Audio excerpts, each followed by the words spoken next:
Hello friends, welcome back to my channel, AI Mars. Today, I'm excited to show you how to generate animated images like the ones I'm showcasing in this video.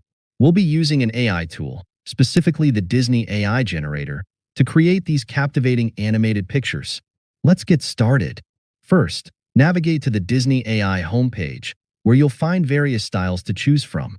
For this video, we'll be using the Innocent style. Select New Project and enter a project name. Apply the settings. Click on Image to Image to begin generating your animated image. Turn on the Color Match and Face Match feature to ensure accurate representation. Upload the image from your folder that you want to animate. Select the style Innocent Cutie from the available options. Once you've selected the style, click on the Generate button represented by a curtain icon. Your image will now be submitted for processing, and the AI will generate an animated version of it. After a short wait, your animated image will be ready. Wow, it looks amazing. Now you can download it and use it in your videos.